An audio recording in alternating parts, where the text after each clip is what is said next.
Hope you guys all had a great Friday night. The plays from yesterday's video were on point. Hopefully, unlike me though, you did not keep James McCann in at catcher.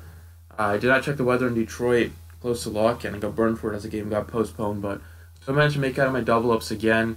Make that 5 in 6 days. We've cashed in double ups, going for another win today. If you want to get in for the full lineup, you can go to the website. Links in the description. Let's talk about this Saturday main slate we have.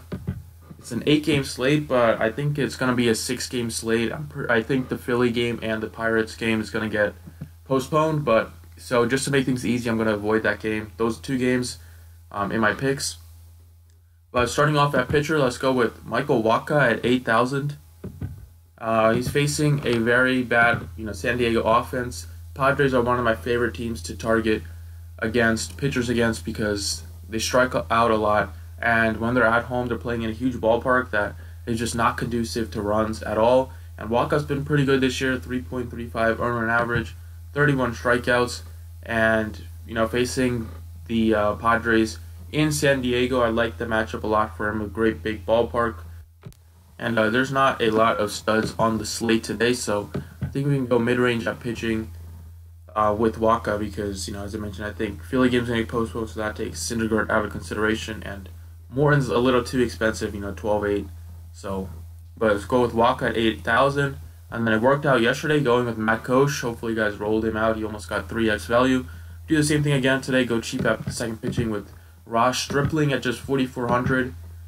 He is gonna, he's taking the spot of Clayton Kershaw as Kershaw's on the DL, and he has not disappointed in his last start. He just threw 68 pitches, put up 15 DraftKings points. He's super cheap at just 4,400. Facing, the Reds, who have been very bad this season. Offense is not great at all, and, Dodgers Park is a nice, great pitcher-friendly ballpark, so I think Stripling can get the job done today, and I think his pitch count should be close to 80 to 90 instead of, 68 that he threw last time because that was his first start of the season, so I think his pitch count's going to go up, and he has a great matchup against the Reds at home, and he's been excellent this season. Just a 1.93 ERA and 24 strikeouts in 23 innings pitched, and he's been marvelous at home as well with a 1.17 ERA. So I like Stripling at the second pitcher position. Go cheap again. Alright, so some of these bats we got for you guys. Starting off at first base, let's go Cody Bellinger at 4,600. There's a couple teams I want to stack today. I want to stack the Dodgers against Homer Bailey. Homer Bailey has just been horrible this season, giving up home runs left and right. Already has given up 11 home runs on the season. I know the Dodgers' offense is not great, but I think Bellinger can get the job done here. He's facing a righty, and he's been excellent against righties so far this year and especially last year. So far this season, he's hitting .304 with 3 out of his 4 home runs and slugging .511 against right-handed pitching. Homer Bailey, one of the worst pitchers in Major League Baseball right now. I think the Dodgers should be able to get a couple runs here, and I think Bellinger hitting in a great spot in the batting order. I think he bats cleanup. I think he has a good shot to hopefully get one out of the ballpark here at 4,600. It seems like a decent price on him.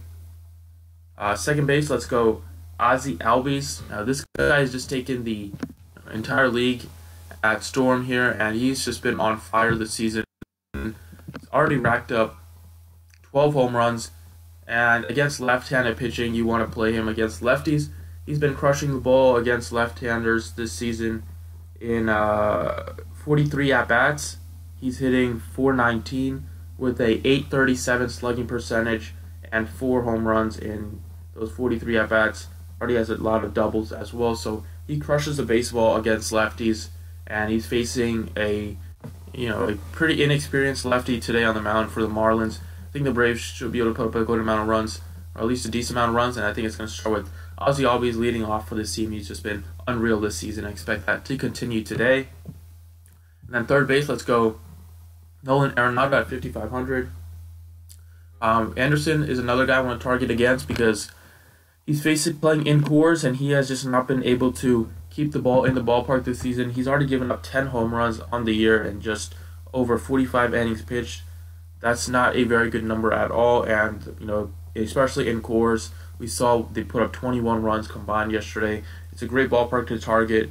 I want to target more of the Colorado players because than the Milwaukee players because Anderson has just been that bad at preventing home runs, and the Rockies do have some power hitters. Like Arenado, who's at 5,500 at third base. I like him a lot. The position's kind of weak besides him. And he's playing at home where he's been excellent. Averages 393 at home. Has potential to, huge home run, huge power upside, and great matchup against Chase Anderson.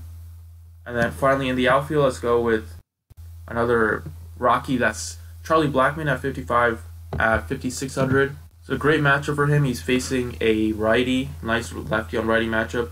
He's actually kind of struggled at home this season. His average is way down from last season, although he has slugged 11 home runs, which is why I want to target him against Anderson. His average at just 285 is way down from last season, so I think he's just bound to heat up soon. And as the weather gets warmer in Coors, I think that's going to happen because last season he hit well over 390. In fact, he hit 391 with a 773 slugging percentage at home, and he hit 24 home runs. So right now his average at just 250 at home.